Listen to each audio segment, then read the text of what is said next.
We all have big dreams, but far too often, we never give them a chance to come true. Well, that all changes today. Welcome to Just Keep Learning, where we'll help you develop the right mindset, be more productive, and learn more effectively so you can accomplish anything. Here's your host, Justin at Just Tries. Our guest today is a wonderful example of living a multi-passionate life the right way. We talk about how to come to terms with being multi-passionate, many challenging topics like addiction, chronic illness, capitalism, marketing, and social media use. He's a musical theater leader, YouTuber, and now a best-selling author of a book he co-authored with his father, Gabor, called The Myth of Normal: Trauma, Illness, and Healing in a Toxic Culture. But most of all, he's a kind person who's great to chat with. Please welcome to interview 37, Daniel Mate. Cool. All right. So thank you so much for doing this today. It's an episode that I'm really excited, an interview that I've really been looking forward to for multiple reasons. And one thing that I love to do is allow people to do a self-introduction, because I find when it comes to public relations or anything in the industry of marketing and being an author, there's so many stories out there about sort of maybe who we are, right? And so I love the idea of letting somebody introduce themselves. So if you were sitting beside some nice person waiting for a plane in the airport, you had some time to kill, and you were telling them kind of who you are and what you do in this world, what would you say? Well, thank you for the opportunity to define myself. Let's see what I have to say today. If I was really feeling myself and wanted to crow a little bit, I might say to that person in the airport that I'm the narrator of the #2 audio book on the New York Times bestseller list, and I'm just ahead of Matthew McConaughey. Not behind, just ahead.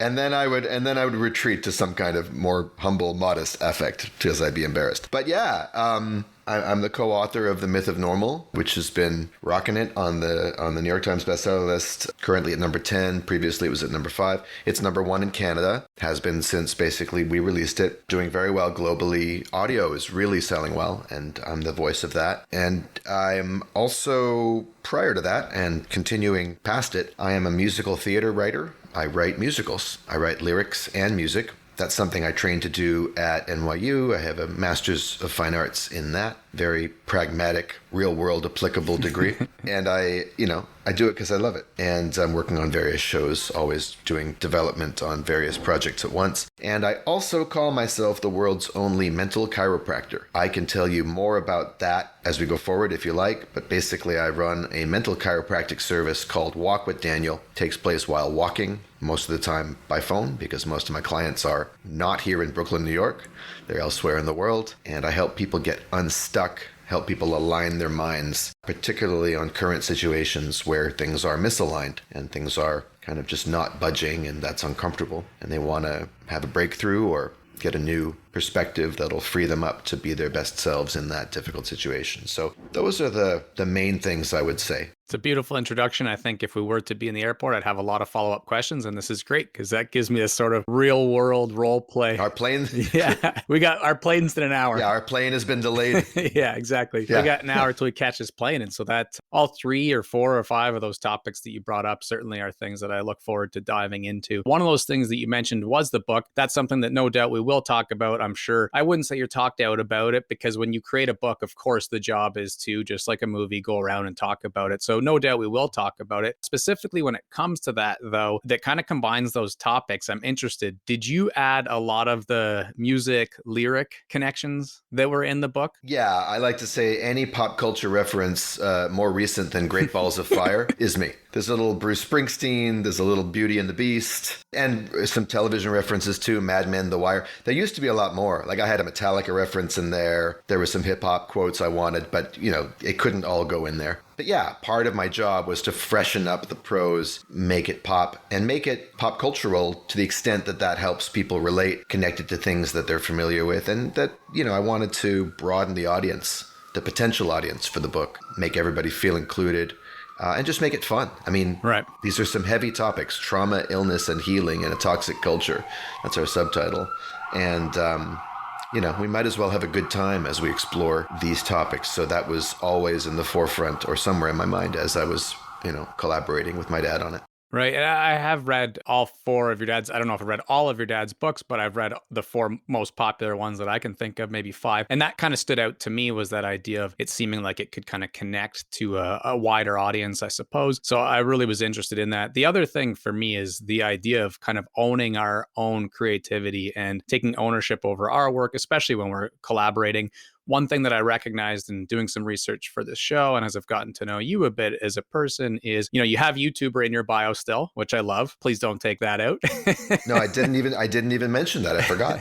These sorts of things, right? Musical theater, but I know that you've done other types of music, playing guitar. Certainly hip hop's a passion of yours. And you can kind of go down the list of this idea that I suppose leads us to the rabbit hole of being multi-passionate. A lot of people who listen to this show struggle with that idea of being multi-passionate. Yeah. If you were to kind of speak to that audience, or just your own experience with the idea of not staying super niched down, as they like to say, what would be some things that come to mind? Well, I'd say you gotta follow your bliss, and sometimes your bliss can be mercurial and have a bit of attention deficit disorder, or maybe and that sounds pathological. Maybe it's just that it's promiscuous. It wants to play in a lot of different spheres over the course of your lifetime, and why shouldn't it? One of the things that I've found super helpful of late, because I did have that concern for a long time, rather than feeling broad and well balanced, which is one way to look at it, I felt diffuse and spread too thin. And at the center of that was not having a felt sense or even a verbal language for articulating what is it that connects all these different things I do. Like, who is at home in the center of it? And for the longest time, I think I was just identified with the activities. I enjoy this, I enjoy that, so on and so forth. And that'll get you so far. It's really helped me to identify what do all these things have in common, which is to say, what am I here for? If I can figure out what I'm here for, another way to say that is, what is my calling? Not used in terms of what job am I meant to do, not that meaning of the word calling, but what am I called to bear witness to, facilitate, create, participate in the world? What turns me on? Once I started to hone in on what that is, which I can talk about if you like, then it lent a coherence and a kind of dignity, a nobility to this polymath life of doing all these different things. And as so many of them are coming to fruition right now, with the book coming out representing both me as a prose writer and a collaborator with my much more famous father, musical theater is continuing to churn. I've had some months this year where that was the main thing, and I'm gearing up for another big thing in the spring with one of my shows. Mental chiropractic is starting to increase its share of my time. As the book comes out, people are more interested about that. So I've been doing multiple, maybe 4 or 5 walks a week, whereas I used to do 3 or 4 a month. All of it feels coherent somehow. I wake up in the morning and I don't feel like I have to be multiple people. They're all just different expressions of who I know myself to be in terms of what am I here for? What am I here to provide, to advocate for? What do I want for people? And then, since I am included in people, I get to have some of it for myself too.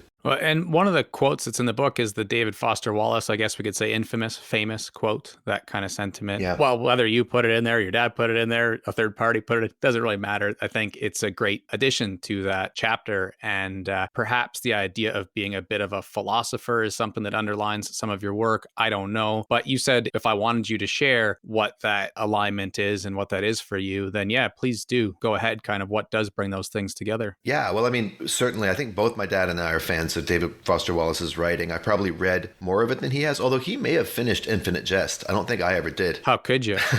Read every footnote. I loved it, but I just didn't finish it. Yeah, that was that's a parable he gave as a commencement speech at Kenyon College, and it's gone viral since his untimely demise at his own hands. So this thing about, the sort of the alignment, the what am I here for? I'm borrowing this from some friends of mine who used to do a workshop on this. I'm not sure if they're still doing it, but they devised a kind of a way of articulating one's calling that doesn't have anything to do with one particular activity, but rather it's a human experience that one wants to be in the room for more than anything. That moment when someone gets something, whether or not I am the facilitator of it, whether or not I have anything to do with it, or if I'm just in the audience. But I love seeing it. It's the ultimate, we love to see it, folks, When that thing happens for somebody, I'm complete. I disappear as a concern for myself. I am present I'm fulfilled. And I used to phrase mine, and you can sort of look back in your life and say, okay, when's the last time I was present to something happening for someone else? It's a better metric than something that happened for me, although it should include me too, ultimately, something that I like happening for myself. But when did I last witness somebody having a moment of something, and I was just riveted, and I was just turned on, like, it rang my bell. And the phrase that came up for me was people being free and clear, that moment where something gets clear and there's freedom. And for a lot of years, that was how I phrased it. And it was from that. Only I have to know what that means. Like, I know what experience that refers to. That phrase, free and clear, can mean a lot of different things to a lot of people. But to me, I have the taste bud for it. It's an experience, and I know it when I see it, and I know it when I experience it. More recently, actually, in the past couple of weeks, I've realized there's a better way for me to put it, or a way that's more current, which is that people are crystallized, that ideas crystallize, that something that was previously dense and opaque and heavy becomes translucent, where one's purpose becomes clear, where one's responsibility in a situation becomes clear, and you're just like, oh shit, okay, yeah, I see it. That's it. And that applies to my musical theater work, because what am I doing as a lyricist and a composer? I'm trying to crystallize moments in lyrics. The essence of lyric writing, it's a very economical form. You don't get to spout off for pages and pages of free verse. Right. And even poetry, you're trying to sum things up, but lyrics are bound in time by music and line length and the form, and you can push against it, but ultimately you're working in an economical art form where, as the great master of musical theater lyrics and music, Stephen Sondheim, who left us last year, said, less is more. And God is in the details, and it's all in service of clarity, he said. So that to me is about crystallizing language down to its essence, to get to the real truth of the moment, and not just the moment, but the moment as expressed by a particular character in a particular situation, in a particular story. So I love that moment when theater, music, lyrics can do that, and I love seeing audiences get it. I love seeing actors be able to convey that. I love getting that myself when I'm seeing someone else's show, and that's what I always aspire to. With mental chiropractic, obviously, I'm aiming for a crystallization of something, and also crystals can be beautiful. Like on Breaking Bad, when Hank was like obsessed with minerals, and his wife Marie would say, "You got another box of rocks?" He'd say, "They're minerals," because the minerals have the crystals in them. They got the beautiful, sparkly, and if you have the eyes to see them, that's what it's all about. And of course, with this book, I think my dad's calling would be different. His calling has something to do with people being free, or he'd have to articulate for himself. But from what I can see, he wants people to see the truth. He wants people to be lightened up at least, We have complementary purposes and complementary skill sets and passions that, when they align and we work together, we're a pretty great team. So that's how I phrase it for myself. And it's, sometimes mental chiropractic walks I do are to help people crystallize their own calling, because it's not always obvious. And the more precise you can get it, the more then you'll be able to generate whatever you're generating from a felt sense of what that is, and from a kind of deep desire to provide that in the world, or to see more of it in the world. And I think we each have something like that, even if that may seem a little daunting at first. I love that. And I think that when it comes to the idea of being aligned, I feel that we certainly are aligned for a couple of reasons, because for one, you brought up the idea of musical theater in that answer, and I was just going to ask about that next. But quickly, one thing that I'd like to share is that I used to have a lot of existential angst, so to speak, and I feel that it's shifted into sort of existential joy, as I too have found alignment in the idea of essentially modeling learning and growth mindset, collaboration, and building a community around trying to bring people up instead of tearing people down. And I could kind of go on about micro values, but I think that's sort of like the hub of what I'm doing with building this brand. And until I found that alignment between them, it was pretty hard. Like, what the heck am I doing on social media? When I write, what am I writing, and what for? And why do I have this job or that speaking engagement or whatever? And I really struggled with that. I appreciate you saying that idea of finding that connection between them can be so helpful for people, because it certainly has been for me. To bring it back to that idea of theater, I feel like I'm so excited to ask about that. You are a true expert, but sometimes it can be hard to break down things for a true beginner when we are experts. That's one of those challenges, dichotomies, or paradoxes of the idea of sometimes it's easier to learn from the beginner instead of the expert, because they're also going through those things in the same moment. All that to say, well, try me. All that to say, I know that musical theater could have like a master class. I'm not sure if it does, but I'm sure if it did, you could teach it. So, what would be some of those overarching themes to somebody who doesn't know know about it that would debunk some of the myths maybe? Yeah, well, I have taught a masterclass on it, but I've taught it to writers, lyricists and composers who want to write songs for the theater. I can tell you what attracts me to musical theater. It's the combination of two things I love, music and theater. I did not grow up as a musical theater kid. I'd never seen a Stephen Sondheim show until I moved to New York. There's a lot of the classic musicals I didn't see. A lot of kids grow up doing Guys and Dolls and The Music Man and Hello Dolly and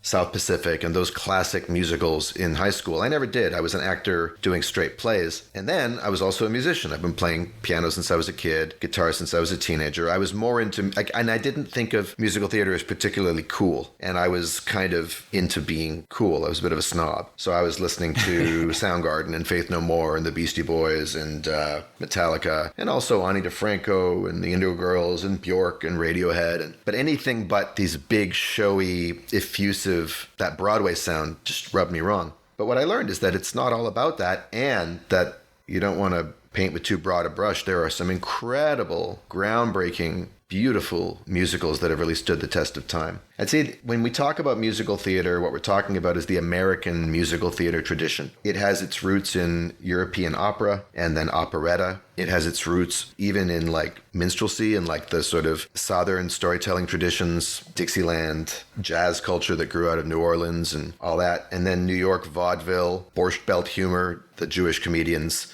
of the early 20th century. A lot of immigrants and marginalized groups that formed the fabric of the American mosaic contributed a lot to the musical theater tradition. And they, in the 20s and 30s, you have these light entertainments, musical comedies, where it's just basically just an excuse to get people on stage singing popular songs that everyone already knows. And you just stitch together some loose, it's like a variety show. It's almost, it's like Donnie and Marie or Sonny and Cher, but live. At a certain point, most musical theater historians place it on the map at a particular moment when Rodgers and Hammerstein wrote the musical Oklahoma, which some people might have heard the song, Oh, what a beautiful morning. That's the opening song to that show. That was the first American musical, it's generally agreed upon, that did something that all musicals since have done, which is songs became part of the storytelling so that the story and the characters are expressed. The most important moments become songs. Right. And the lyrics drive the story forward. They teach you everything you need to know about the characters. And so what that does is it heightens the reality of,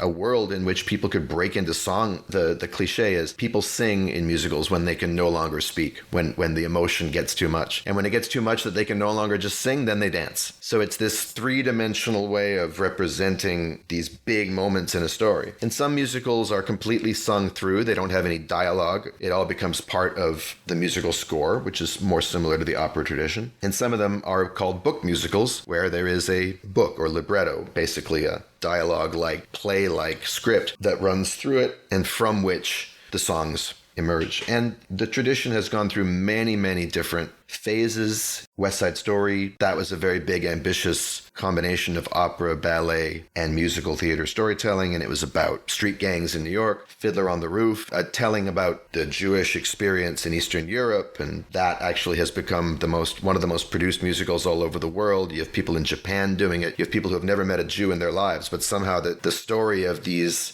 religious persecuted Jews in, the steppes of Russia connects with people. It's about home, it's about place, it's about tradition. Around the 1970s, late 1960s, there arrived a tradition that really Stephen Sondheim was the pioneer of, which is to write really darker, more gritty, realistic stuff. You're not going to some fantasy land. You're dealing with neurotic, unhappy, lonely New Yorkers who are having affairs and failed marriages and stuff. And then from there, it just went off in all kinds of directions. And, the big mega musicals of the 1980s, Cats, Phantom of the Opera, Rent in the early 90s, which, brought it back to the gritty, urban, bohemian life and dealing with the issues that were plaguing a particular generation, AIDS, economic insecurity, sexuality, all that kind of stuff. And, on and on and on. And I joined just the current of that around the mid-aughts. At this point, it's a wide open playing field. It feels like there's nothing you can't write a musical about. And I've taken advantage of that because I don't want to write a traditional song and dance, boy meets girl, or,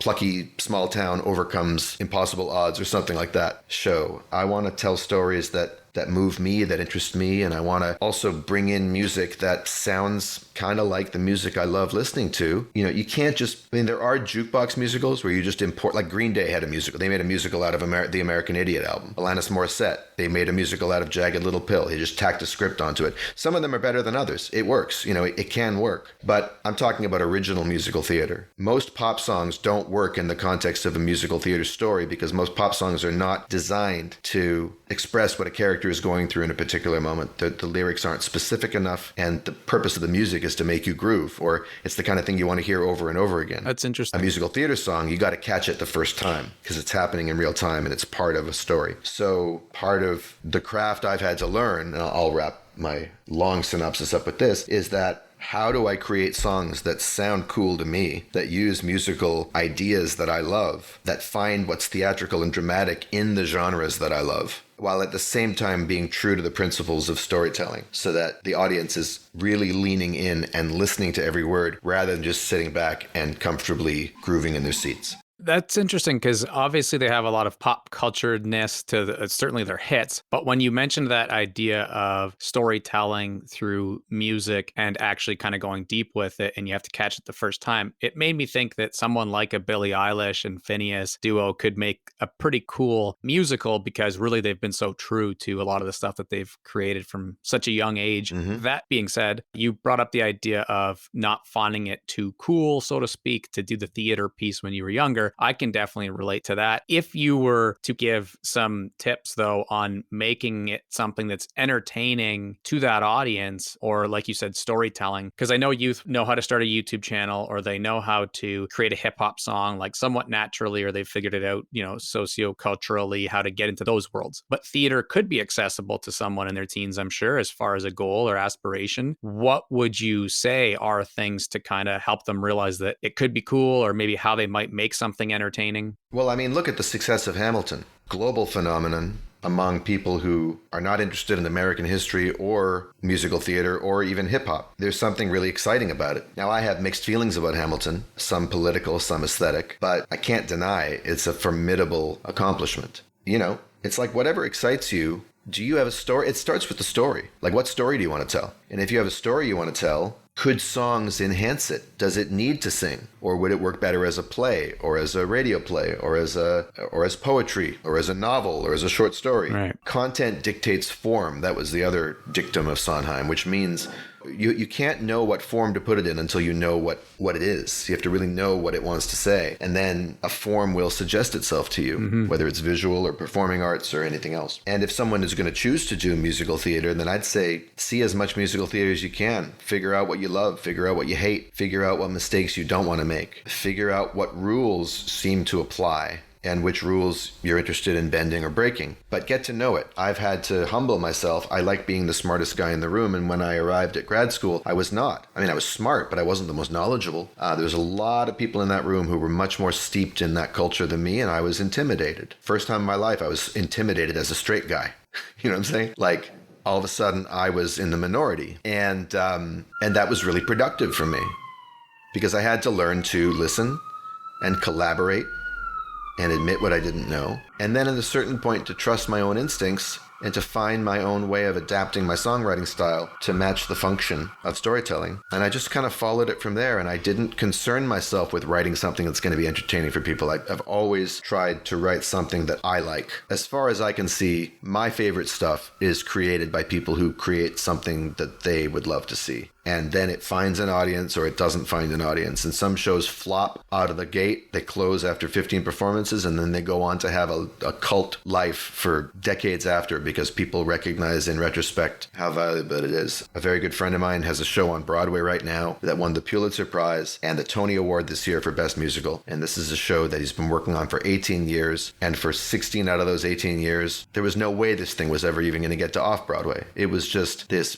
labor of love that he had to write. It was coming out of him. It was about his life in a sense, but not just his life. It was about a human struggle. It was about creating something that it was cathartic. You know, he had to write it. He calls it a life raft for himself while he was temping and working as a Broadway Disney usher and doing all kinds of other indignities. But he kept working at this, and eventually it found its audience, and now it's changed hundreds of thousands of lives of, you know, of people who have seen it, and it's inspiring people from communities who never saw themselves represented in musical theater. It's about, you know, a black, gay, fat musical theater writer who's very, very insecure and is plagued by his thoughts, who are hilariously cruel. And the amazing thing is, I am none of those things except a musical theater writer. I don't tick off any of those identity boxes. But do I know what it's like to have a mind full of sadistic, self-sabotaging thoughts? Yes. And when I see that show, I'm like, that's me, even though I'm very unlike that character. That's the magic. You get really specific and granular with it. You tell your story, whatever story there is to tell, whether it's autobiographical or not,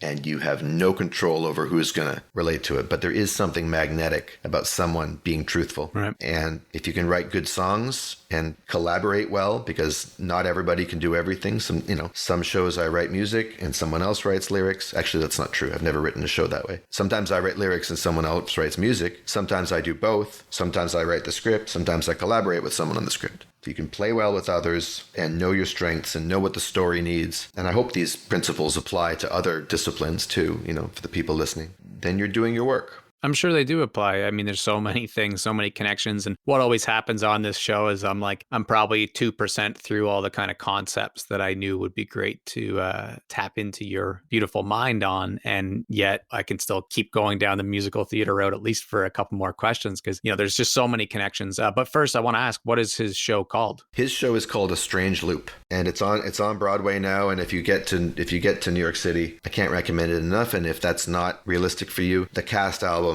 is on Spotify, iTunes, all of that. You can listen to it, you can stream it. You'll get a good sense of it. You know, you'll miss out on a lot because a big part of what makes it amazing is the script. But with the synopsis I just gave you, the songs are fairly clear. Cool. I really appreciate that and hearing those stories, because to me, again, the idea of growth mindset, but more just sticking with your passions and, as you put it, life raft, because it's so important to our lives. A lot of youth that I've been supporting over the years want that play to be successful after 6 months, or they want to start a business that's successful after 2 years, and reminding them that building something for 18 years is okay, as long as it connects to your love and your actual meaning, purpose, perhaps, because it's that calling. And maybe it'll pop, maybe it'll be successful, maybe it won't. But as long as you're doing it because it's important enough and you need to tell that story, then it's worth it. And that's very much what this shows for me. That's very good. And so great. And then also, who gets to define success? I mean, this is kind of a cliched point, but it can't be stated enough. If success for you means Instagram followers and YouTube plays and profiles in newspapers and magazines and tickets sold, well, that's a limited view of success. What would success look like for you now? What's the next thing? For me, if I can complete a first draft of a show that I'm happy with and that I'm excited about and that I want to do some more of, that's a success. If I can get actors in a room subsequent to that to have them read it and learn the music and sing it out loud just for a week so I can hear it, that's a success. You got to find inherent joy in what you're doing. Now, this eventually will clash up for many people against another factor, which is the need to make a living. And this is why it can be dangerous to pin all your hopes, put all your eggs in the artistic basket, because art and commerce don't necessarily mix. They certainly don't necessarily have anything to do with each other, except when it comes time to put something out there that's been created. And I can tell you, writing The Myth of Normal was a very new experience for me. All of this is having the book out, having it succeeding, all of that, succeeding commercially and critically, you know. One of the things that makes it different is that when my dad and I signed the book contract for this and the next book we're going to write, I knew without a doubt that it would see the light of day unless we fucked up or you know, something happened. That's a contract. A publisher wants it. They're going to invest in it. It'll come out. Doesn't happen in musical theater. Almost never. Even if a theater commissions a show. I've had a show commissioned by a theater that was very excited about it. Made all kinds of assurances that they were going to do it. They ended up changing their vision for what their production model was, and the show got cut loose. And now it's kind of a free-floating phantasm that we're trying to find a new home for. You know, you do get fortunate sometimes. You do sometimes earn your way to more of a secure assurance that your stuff will see the light of day. But for the vast vast majority of artists, creative people of any kind, you're hawking your wares, you're creating it, and you may need to do other things, as I did for many years. Fortunately, many of the things I did were in and around my industry. I wasn't being a writer, but I was helping other people. I was transcribing music, but I was also babysitting and doing drywalling very poorly and gardening and, Yeah. But whenever I was doing it, I knew what it was for. I knew what the purpose was and why, and when I lost sight of that, it was very depressing. It's interesting you brought up the Instagram followers and the idea of commerce versus art in the same kind of sentences there, because one of the chapters that stood out to me, I think it was the 13th, and it was the idea of forcing the brain in the wrong direction. And a lot of the topics in there that I had made note of, I think, was kind of social media being a double-edged sword, as well as the idea of that sort of shell of success and what we consider success. And it made me think of asking you, do you want to start a school together?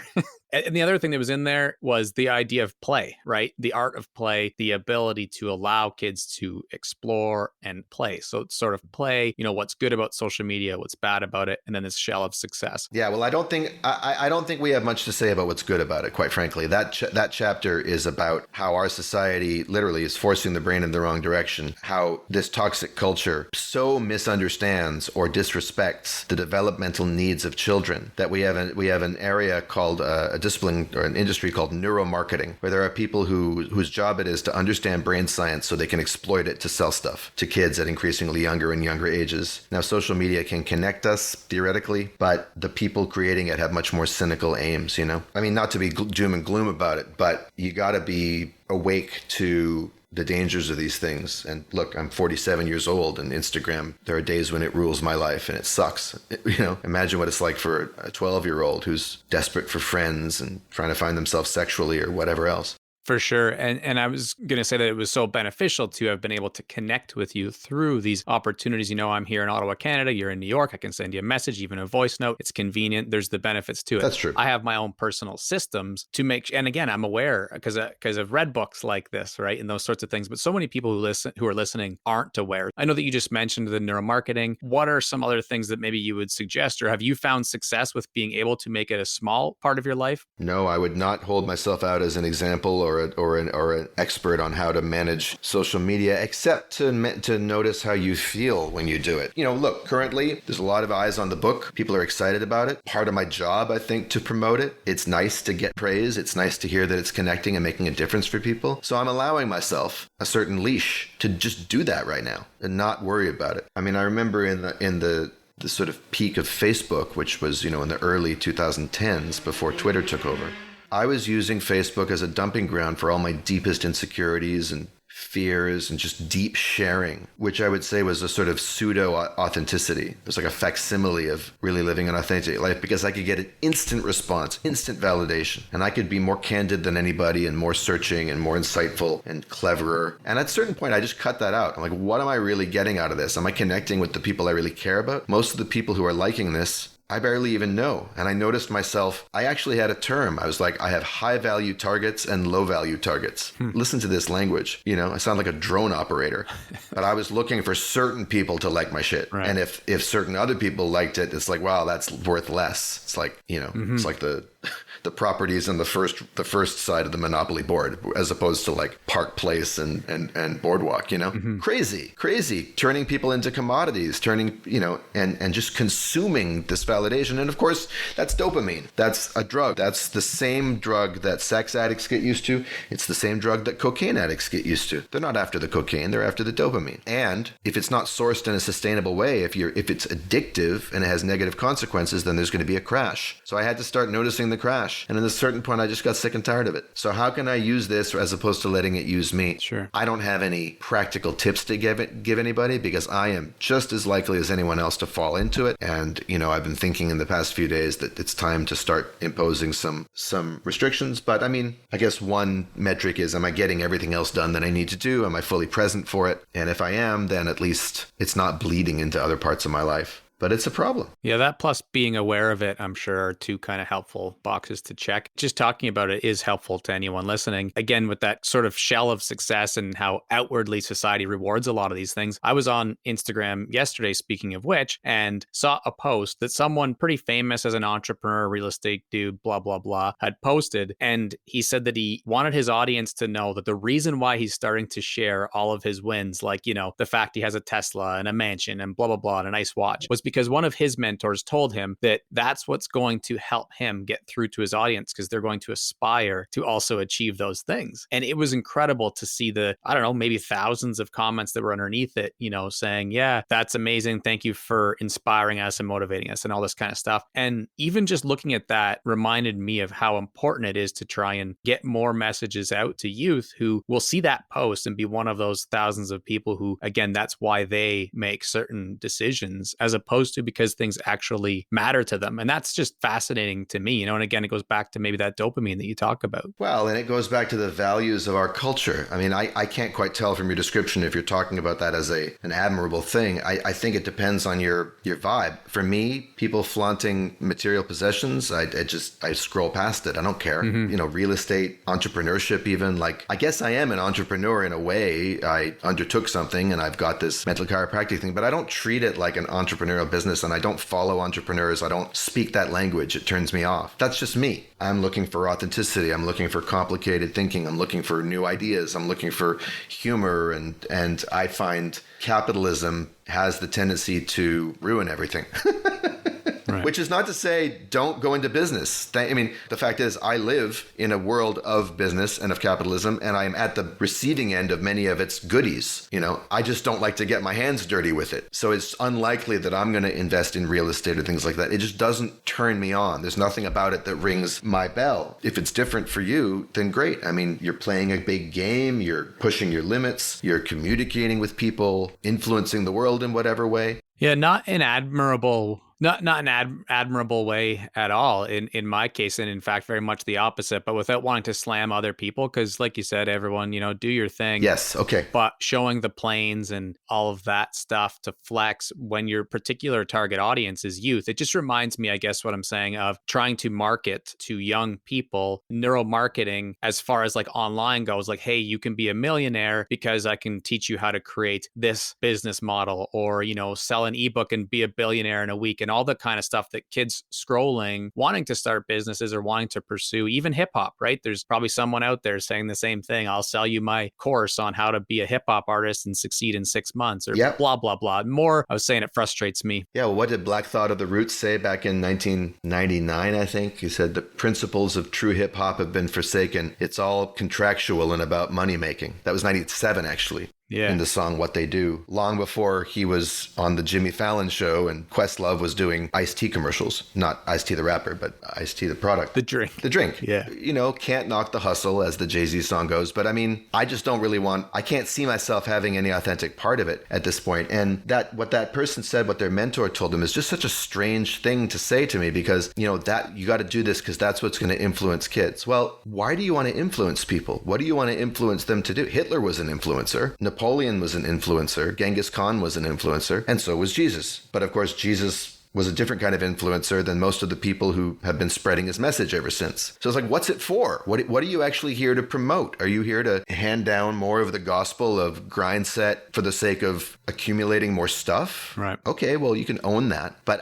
it's like quantity matters more than quality, you know? Influencer, it's such a strange word the first time I heard it. Mm-hmm. It's just such a neutral, it's like the word content. Content just means stuff. Yeah, things. Just things. You know, like a toilet that's overflowing because clogged up has a lot of content. Am I supposed to celebrate that? Add more content? No, need less content. Actually, I think what we need is context, not content. Context is much more important than content. And context, and this is, you know, principle of the mental chiropractic work I do, all of the thoughts and stories you have matter a lot less than the frame inside which you hold them. That's what determines your quality of life. And you could be a real estate mogul and be very spiritually satisfied with that and actually have things to share with people. Like, think of Ben and Jerry's. Yeah. Ben and Jerry's, the ice cream company. I think one of them just showed up at a rally for Julian Assange, the Australian journalist who's imprisoned right now in the notorious Belmarsh prison in London. Well, there's a guy who's, for the context for him of, and the US media isn't speaking up for him. The US government wants him dead. He's going against the grain by using his power to advocate for someone who told the truth about US war crimes. That's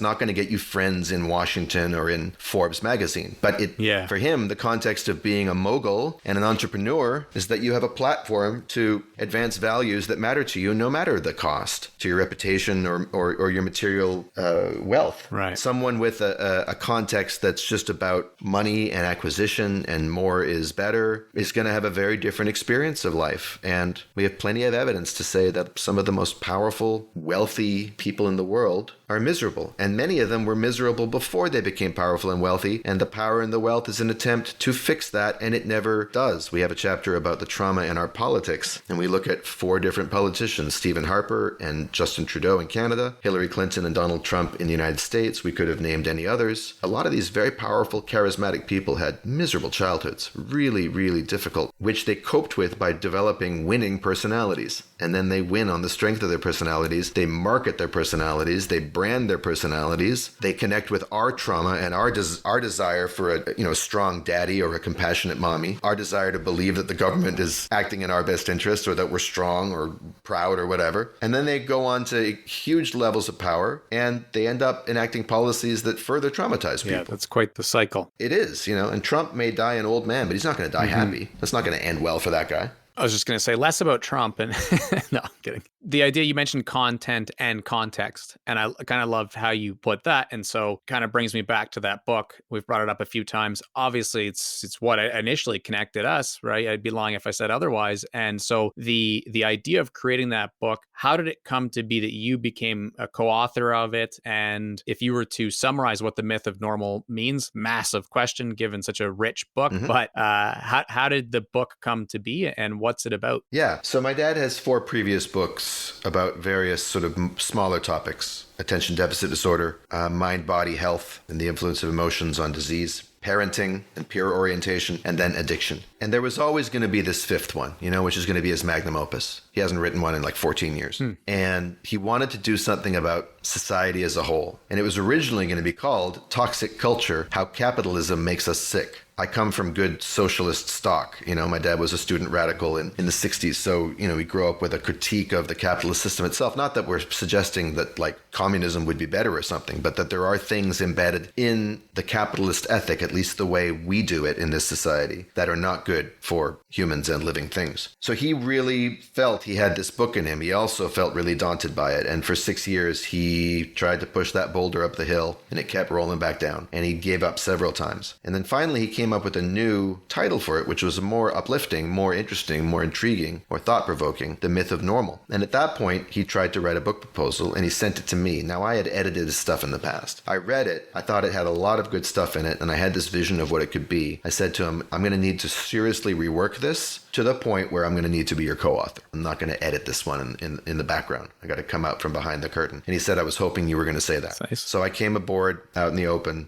Gabor Mate with Daniel Mate. Wow. And what's the book about? Well, the title has many different ways you could look at it. One of them is that, we tend to think that what's normal is natural. So whatever we see around us as the norm, we assume that's the way it needs to be. But what we're saying is that actually, many of the things we take to be normal in this society are not only unhealthy, they're profoundly unnatural vis-a-vis human evolutionary needs. And they're totally aberrant if you look at the span of our existence as a species. I mean, what we call civilization, if all of the human species was represented as an hour on a clock, what we call civilization would only take up 6 minutes. The rest of it, we were hunter-gatherers, living in small bands, subsisting on the land, moving from place to place. And then agriculture came along and the Neolithic revolution, I think, and everything changed. And then we started being stationary and tilling the land and manipulating nature, and we were off to the races. Many of the things that have evolved since then as ways to cope with that have denatured us from our nature, from how we were designed. Now, we're very adaptable creatures. That's one of our strengths, right? You can't put an oak tree in the North Pole. You can't put an elephant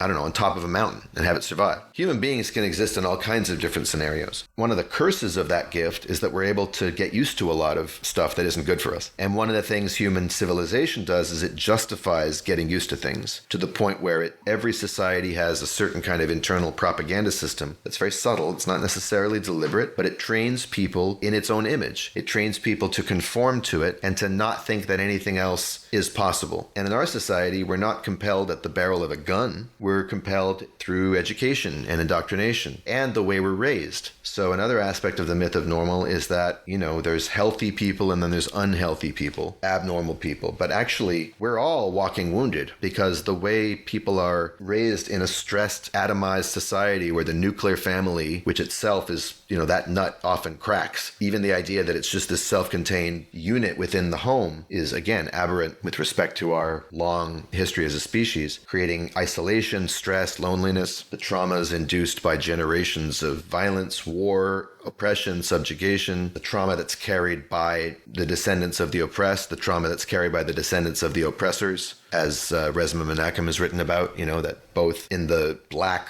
nervous system and in the white nervous system, there is a memory of this profoundly unnatural relationship called slave owner and slave. And in my family, the Holocaust is in there. So all the stuff we're carrying, combined with the fact that our society doesn't give us the resources to heal it or even feel it, we just act it out. We're looking at a society with people who are perfectly normal who are walking around like acting crazy, and some of them become very respected CEOs. Mm-hmm. And again, like I said, if normal is a myth, then abnormal is also a myth. So people who are addicted, people who have mental illnesses, people who are chronically ill, rather than seeing these as cases of individual pathology, we could see them as manifestations of what has happened in their lives, what's happened around them in their families, and what's happened to that family in the larger society, which is all about different contexts, understanding people in context rather than as individual biographies. So really, the book is inviting a wholesale overhaul of how we look at human health. And there's a beautiful story that one of my dad's colleagues, a Lakota psychiatrist, tells in the book. Not a story, but he relates that in the tradition that he comes from. When someone is sick, the community gathers around them and thanks them because they are showing the community that something is out of whack with the community. And they hold space for that person and they look inside themselves. Think of the healthcare system we would have if even a fraction of that could penetrate. The book contains a very trenchant, I think, critique of the medical system, the Western medical ideology. It is an ideology. It thinks of itself as a science, but it ignores all the science that shows that trauma and illness, trauma and addiction, trauma and mental difficulties are intimately connected. So there's all kinds of things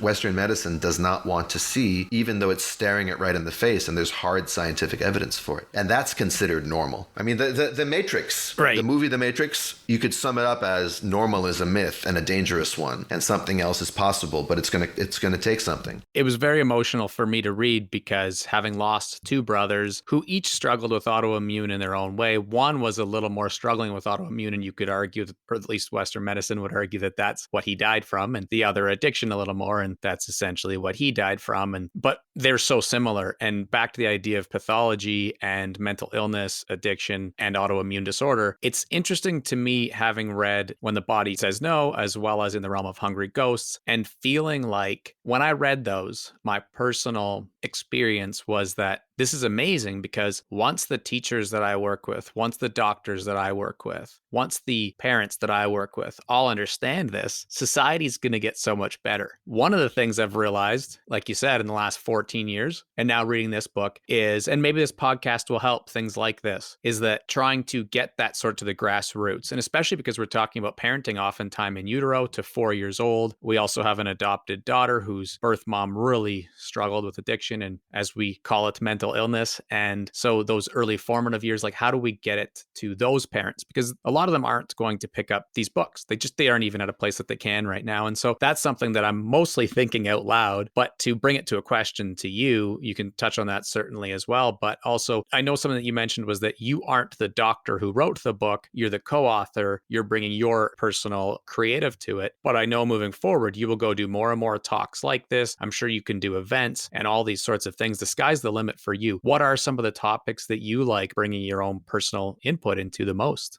It's a great question. where are things going to change? There are, pressure points. We got to, hope that people with enough institutional power will read the book and or start thinking about these things, but people who aren't so high up in the system that they're incentivized to ignore it, because at a certain level, the CEO of Pfizer has no interest in anything changing. It's working pretty well for him. And that's independent of what you think about vaccines. That was true before COVID. And, there's psychiatrists from Harvard who told my dad, on condition of anonymity, that to talk about trauma at Harvard psychology Harvard psychiatry is to risk your career. So there are still strata of society and of academia and of elite thinking that are just Teflon when it comes to this stuff. But then there are the people on the ground who really do want to make a difference, and even starting to ask their patients questions about their lives. Like, what if your brother had been asked, what's going on in your life? What are the stresses that you're dealing with? What stresses are you carrying from childhood? What difference might that have made? I don't know. There are little things people can do. It's about trauma awareness. We can't have a revolution overnight. Just awareness makes a big difference. Yeah, I am starting to go and speak on my own. I actually went to Florida last week. I was invited by a trauma support group, lots of different people who have been dealing with addiction, sexual abuse, childhood trauma, all kinds of stuff. And I was worried that I wouldn't have anything to say. And I was a little sheepish, like, I'm not Gabor Jr. But it turned out they didn't want Gabor Jr. They wanted me. And it was a lot of fun. I like talking about, reframing the way we look at things. And I can speak for the book. I'm pretty conversant in these themes. What I'm not is a therapist, and what I'm not is a doctor. So I can't give medical advice of any kind. I don't have any particular scientific expertise in this stuff. I don't generally speak too much about like the early childhood stuff, but I can speak to parents about what attitudes are helpful and what attitudes are not. I can talk to them about guilt and blame and how those things are counterproductive. I can talk certainly as an adult child. I'm not a parent myself, but as an adult child looking to have a more and more authentic and present moment relationship with my parents. This is the topic of my dad and I's next book. My dad's and my next book. I hate that conjugation. Our next book, and a workshop we've been leading for a long time. That's a topic I like. The personal healing journey. And one of the nice things I found, actually, to bring it back to where we started, you asked me about, musical theater, and eventually I want to tell my own stories in one of my musicals. I actually want to, or maybe in writing, creative writing or nonfiction writing, memoir, whatever, something. And I found, and I was told after the talk, that the most electrifying parts of the talk, the times people were most with me, was when I was just telling about my own story. Like someone asked me, can you name a moment where something transformed for you, like a healing moment? And I was able to name two and tell the stories very vividly. And in telling the details, somehow people related to themselves, even though the details were nothing like theirs. So the more I do this, the more I'm learning that maybe in the end, all of my various passions, which come from the same source, it turns out, are coming back to the same aim. Again, that coherence, that it all ties together. Mm-hmm. Yeah. So I would say that I have fewer talking points than my dad does. You listen to my dad's interviews, you're going to hear many of the same things over and over again, which are worth hearing because many of them go against our conditioning. And he's just very good with people and working with people, getting to people's deepest pain. And I have a lighter approach. I bring more humor to it, I think, although he can be funny. I'm not going to say he's not funny. Also, he's just really tired. Like, the guy's 78 years old, and he was just in New York and then LA and Chicago, Toronto, all over Ontario, flew back to Vancouver for 2 nights, and then he effed off to Hungary and Romania and England. Like, I don't know how he does it. I couldn't do that. I can't imagine either. I've filled out the little form on his website a couple times over the years to, in hopes of being able to interview coming from a... Good luck. Well, that's just it, right? And it's one of these things that really interests me is the idea that of imposter syndrome when we create this kind of content. And one of those things that's maybe a silver lining of not being able to interview somebody who is the real big expert like that in my case over the years is that one thing I've come to realize, and it was prior to reading the book, but it even crystallized, as you said earlier, reading the book, was this idea that I could take someone like Jordan Peterson and someone such as your dad, and there's a sort of continuum on some of the topics that maybe exist. Not to say they're polar opposites on every topic, but with some of them, right? Mm-hmm. It's fascinating to think that you need certain qualifications. And the other thing is that I've seen this because I work in hospitals for mental health all the time. And I see two polar opposite arguments with two different psychiatrists talking about the same kid. And so that has really opened my eyes, whether it's pop culture doctors such as your dad, Jordan Peterson, or the doctors that I see on the ground level, to be like, well, I'm just me, but my arguments in how to support children or youth, I think, are no less valid because I don't have the scientific background. I'm not going to be writing prescriptions anytime soon. Yeah. But it's been freeing, I suppose. Yeah, well, quite frankly, I don't know if Jordan Peterson has the scientific background. He strikes me as kind of he is a doctor. He's a PhD in psychology, so maybe. But I want to ask you about that, actually. Can I ask you a question? Of course. Because this is something that happens a lot. Mutual fans of my dad and Jordan Peterson say, we've got to get these guys together. And on the surface, at least, they have very little in common. In fact, we take a few shots at him in the book, particularly his parenting advice. Now, I can see that he's doing something for particularly young men in terms of helping them understand the troubles they're in, helping them understand the context of the world. He's connecting with them emotionally in some way I don't understand. And I think it's fascinating, the idea that someone could be both a Gabor Mate fan and a Jordan Peterson fan. And I kind of like that because I like contradictions. I think I like it a lot more than my dad does.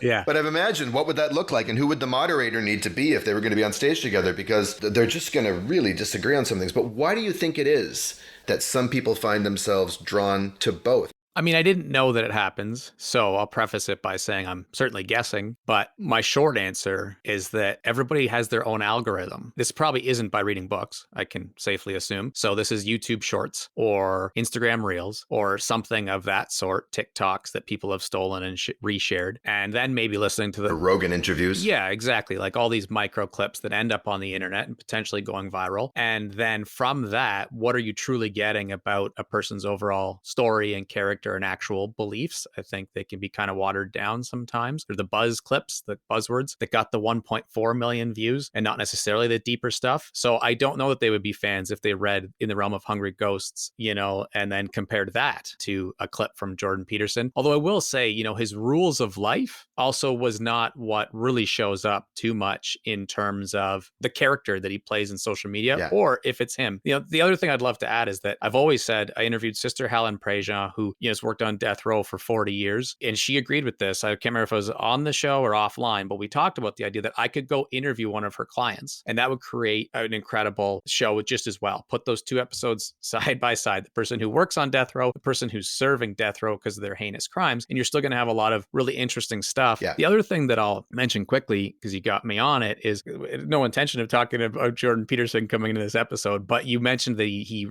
tries to support, young men who are struggling. One thing that I do see is youth in jail. And that is very fascinating. It just came up yesterday. We have so many youth right now who could never really have a girlfriend because they didn't fit in socially and they acted out criminally. One formally classified as incel and, very serious stuff that you'll probably read about in the newspaper soon. And yes. Whatever it is, they're struggling at mass that I've never seen before. Right. I think there's truth to that. But then again, one of his clips will go viral and then he'll be knocked on the news for being an incel supporter. And so the reason I brought up the idea of death row, as well as Sister Helen and her beliefs, certainly she doesn't believe in that we should kill people, but she has an empathy for that percentage of the person, as do I, working with youth, serving homicide charges and things like this, understand that a big part of their character isn't that. I don't think I really answered the question about how they are fans of both of them, but I see some similarities. Yeah, I mean, and it's kind of a trivial question, but I mean, I guess people are looking for a father figure. People are looking for someone who's looking at the world and at least acknowledging that, hey, this is crazy. This is not good. It shouldn't be this way. That's the Venn diagram. I mean, you just put it. If my saying that out loud helped you create that Venn diagram, then that was perfect, because I do think how you just put it is the summary of the overlap that I see. Yeah, and there is a certain kind, they each have their own kind of compassion. I mean, Peterson seems to break into tears these days every time someone asks him a question. He really feels for these kids, and my dad's whole thing is compassion. Now, I think they have a very different approach to it, but people are looking for someone who will say to them, you're not crazy, you're suffering. That's powerful. You know what's interesting, though, is I feel like I could moderate that. And I also feel that what has happened, and reading this book again and hearing, like, as you put it, the shots taken, referenced in the book, I really do think that, and who knows, you'd never know until you talk about it, but I feel like a lot of the statements maybe that have been made over the years would have shifted in recent years with his own struggles. Maybe. From what I can see as a somewhat consumer, again, the algorithm hits me and I see something. Yeah, and I think ultimately it's important to say that the point was not to just take the piss out of Jordan Peterson or knock him down. The chapter was about how parenting is undermined in our culture by the culture of parenting experts, and how people who give the most cockamamie, unscientific, and counterproductive advice anything but what nature intended, really. Get elevated to the top of the bestseller list and get all kinds of attention, and they generate, because again, parents are so confused. And one of the things about that we say in the book, this comes from my dad, is that we all have parenting instincts, but any instinct needs to be awakened by the right environment. Otherwise, it won't get to express itself. So one of the reasons parenting is so difficult for parents today is not because of parenting itself. It's because of the environment in which parenting is trying to happen. The chapter is called Horticulture on the Moon. Obviously, trying to raise a garden on the moon would be a very frustrating and fruitless endeavor, but that doesn't tell you anything about the nature of gardening. Right. So we're pushing back against the kind of normalization of behaviorist pseudoscience around raising children and trying to say, hey, wake up. Let's all wake up to, like, what do children need? And, the children's singer Raffi is quoted at length, his concept of child honoring, that if we made a world that wasn't trying to train children to behave a certain way, but rather raising them and honoring them in a way that supports their development as independent, moral, social actors who are well connected to the world around them, we'd have a much healthier world. Because you can instill good behavior in a child, and then 10 years later, they're shooting up a school because they're full of so much rage, or they're getting sick 30 years later because they can't express anger and their immune system's going crazy, or they're addicted to heroin to soothe the pain. And I think we have science on our side. But obviously, any argument we put forward, anyone's welcome to try to debunk it. Show alternative evidence that, spanking children is good for them, that it doesn't have way more negative consequences than it causes. Show evidence that, sleep training, not picking up babies when they're crying, doesn't have serious physiological and psychological and emotional consequences. Timeouts. Or that timeouts make any sense. You're basically leveraging the thing the child needs the most in the world and can't live without, which is parental contact. You're leveraging that against them to try and get them to bend them to your will. Yeah, if you could show me that actually instills a solid foundation of self-knowledge and authenticity and the ability to be yourself and to really operate in the world with autonomy and agency, I'd love to see it. But it doesn't stand to reason, certainly. At the very least, what I hope is that people read this book and they actually have to question some of the things we take for granted as normal. Maybe we don't convince you entirely, but at least you gotta just take another look at it, because something about it doesn't compute. How's it going? The results are right in our face every day. You've got it. Yeah, that's just it. They very much are. Whether it's the youth I work with, I shared a bit about my brothers. I know a lot of people will say to me, oh, because of our daughter being adopted and having struggles being brought into our lives, oh, she's so lucky. And I always like to share that it's not just, lip service. I like to share that we are lucky. It's very symbiotic. It's very mutual, just as much. But I know what they're referring to. And it's that I was brought up in my professional life. And I got kind of semi-obsessed with parenting and coaching at a very young age myself. Like heading off to college, I was trying to bring myself up on Neufeld and Siegel and then your dad's work later. And so I think those are three pretty well-rounded arguments in terms of all the three things you mentioned, spanking and timeouts and sleep training. I have a great Neufeld story if you like. Sure. Gordon Neufeld saved my life as a kid. I mean, not literally, but he's the first psychologist I ever saw. I think I was 8 or 9 years old, and my parents took me to see him. This is before he and my dad were writing together. He was just a practitioner. They were having trouble with me. They didn't know what to do with me. I was strong-willed. I was talking back. I just was angry all the time. I was acting out, basically having my teenagehood very, very early. And they brought me in because they just didn't know what to do with me. And he sat with them for 20 minutes, and then he sent them out into the waiting room, and he sat with me for 20 minutes. And then he brought my parents back in. I can't remember if I was present, but they told me later. He said, your son's not the problem. You guys are the problem. Your relationship is the problem. The way you approach him is the problem. And they were kind of shocked, I think. And to me, it just was like, fuck yeah. Like something in me was like, I knew I wasn't crazy. When I was 5 or 6 years old, or 4 maybe, I drew this picture, which my parents still have in the house, like with this little dinosaur crying and these two big dinosaurs, a mommy and a daddy dinosaur, like roaring at him. And the caption underneath, scrawled in my 4-year-old handwriting, is this any proper way to treat a child? Wow. So when Neufeld saw me and saw that I was just a sensitive kid trying to assert myself, trying to become myself and have a relationship with my parents, he gave voice to what was actually happening in my experience, and it did in some ways shift the way my parents treated me. They became more reflective, I think, after that. And that's all parents can do, is just try to raise their game. Right. Because we all start at a certain place based on how we were parented and what we've been through and where the relationship is at and what's going on in life. And like you said, awareness. Awareness is everything. It's a special story, and thank you for sharing, because you certainly don't have to share, personal stories like that, I think it means a lot when people can hear it, though. You referenced the idea of it saving your life, I think is how you put it. And that's often when I tell a story about someone that I saw when I was a kid, I say it the same way. And that's a very deep way of saying it, but it's just true. And regardless of the celebrity nature of Neufeld, I think that it's the power is in what ended up happening as opposed to necessarily who it was. Yeah. Along those lines, this happens every episode. I'm like, I could go on for another 2 hours, but speaking of parenting, I have to go make sure that our kids are having a good end of their day. One thing I do like to do on this show is create an opportunity for a case study, if you were to give a bullet points kind of blog post on a topic. And I would love to ask you, because you have the mental chiropractic work you do, you seem very philosophical in the art that you create. You're an author, you've created an audio book, which we didn't even really get to talk about the actual creation of audio and voice and all these different topics. All this to say, if you were to kind of create a top 2 or a top 5 list of what you would recommend people do to live a good life, what is Daniel Matte's way of doing that? My goodness. Well, thanks for the easy softball question. You're welcome. Yeah, thank you. I'm just going to borrow from different sources, different modalities that have helped me in my adult life suffer less. I came into adulthood really suffering. And in some ways, learning how to suffer well is a skill. I think Stephen Jenkinson said that, who's a Canadian author that if you haven't spoken to, I highly recommend. He'll just blow your mind. He's written about dying and death, and he's also written about elderhood. Learning how to suffer well, which I think means learning to ask the question, not why is this happening to me, but what is this for? Why is this happening through me? Let me imagine that there's a purpose to this. What is this showing me? And I can't tell you how many fucking catastrophes my adult life has been dotted by, whether it's, a marriage that was very, very disillusioning, was marked, I think, by a kind of a betrayal, and certainly left me heartbroken. And I was completely blind to it. That was the disturbing thing. I didn't see it. And I was the only one who didn't see it. Shocking to realize that.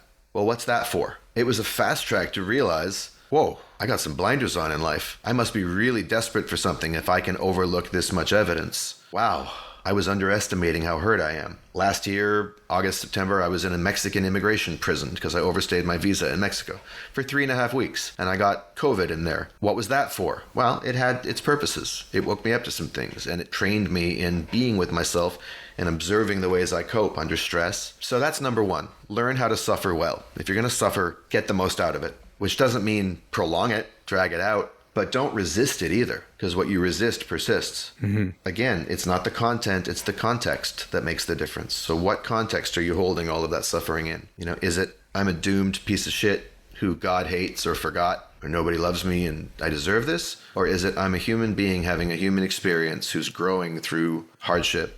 And if you need any inspiration in that, just read the memoir of, the autobiography of Malcolm X, or anyone who, or Primo Levi, who came out of the concentration camps and wrote eloquently about the beauty of life. So that's number 1. And then number 2, I'd say don't believe everything you think. Realize that you're the one who's making meaning out of life, and that life is happening, but we rarely see what's happening. We see through our filter, our story about what's happening. And that's very easy to miss. It's like we have a virtual reality helmet on, but we don't know we have a virtual reality helmet on until the screen cracks. And as Leonard Cohen said, there's a crack in everything. It's how the light gets in. So look for that crack and be willing to be disillusioned, be willing to give up your illusions, be willing to have your heart broken, let life tenderize you, season you, cook you a bit. And then, put your attention on what is your intention and what are you here for? What are you here to create? If I can accept all the given circumstances of my life, I don't have to tolerate them, but I have to accept them. Now what? And make that a really important question. Put that at the top of your list and ask life. And if you believe in God, ask God. If you believe in whatever, put the question to something bigger than you and see what comes, and really ask it in a curious and open way. That's what comes to mind in terms of what I would tell people that's generally applicable to everybody.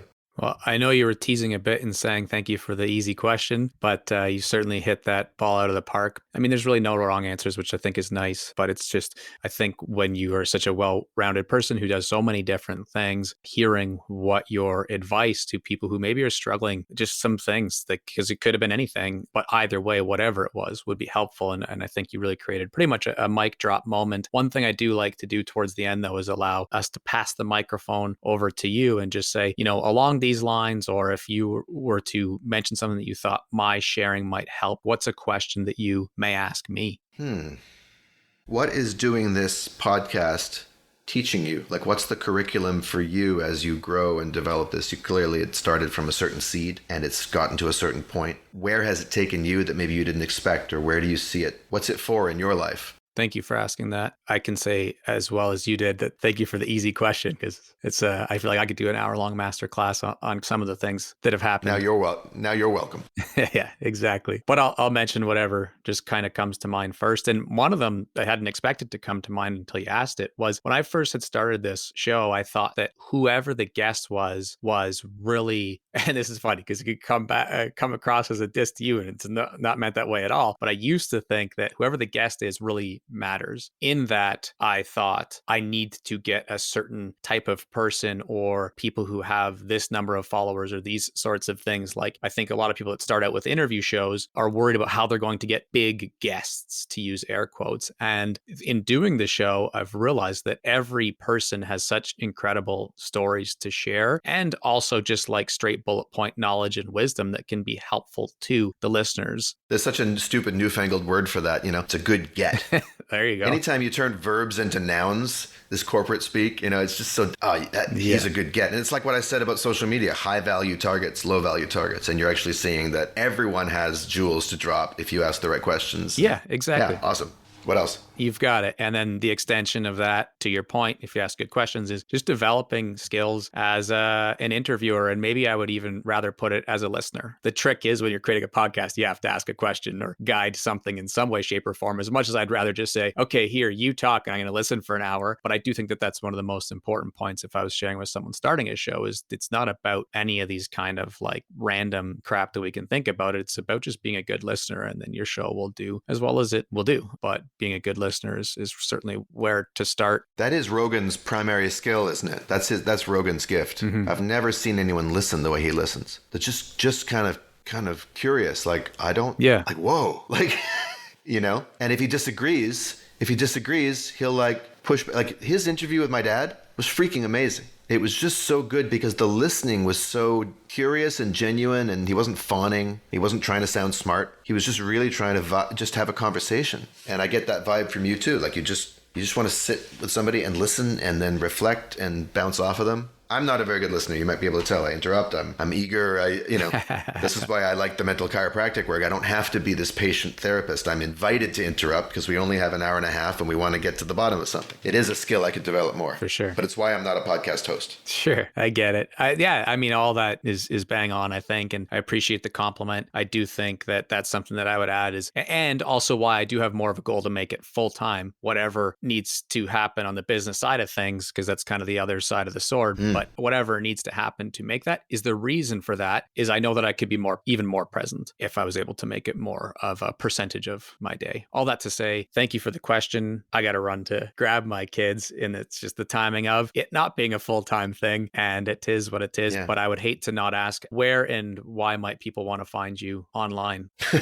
Well, I'm not going to tell people why, but if you're stuck in your life with something specific and you want to try mental chiropractic or even just talk to me about it, you can go to walkwithdaniel.com.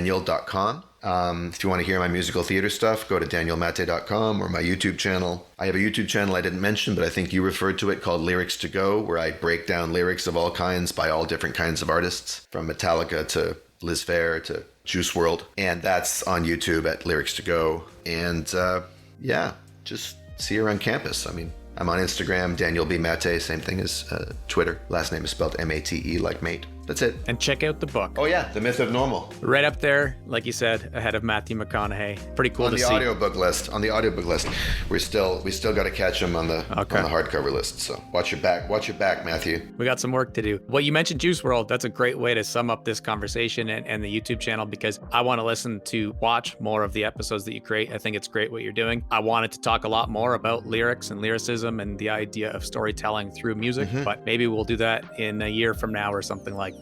I'd be very happy to. It's one of my favorite topics. Yeah, that'd be amazing. No rush ever. I know working with great people, there's never a rush. We could do that someday. Just want to say thank you for today's conversation. I really appreciate it. You're welcome, Justin. Thanks for having me on. Beautiful. Thank you. All right. Peace. Bye.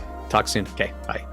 JKL community, appreciate you being here so much. Thank you to our guest, Daniel. Like all guests, I really appreciate his time. Cannot say that enough. There are always so many great moments in these chats that I'm definitely looking forward to his next book and maybe running this one back. As always, we love receiving your DMs or texts about the show, so if you have any input on guests or topics, don't be shy, just let us know. Until the next episode, all the best, and remember, just keep learning. You're one step closer to making your big dreams come true, but there's plenty more where that came from. Be sure to subscribe to the podcast so you never miss an episode, and if you know anyone who might love the show, send them a link. We'll see you next time on Just Keep Learning with Justin at Just Tries.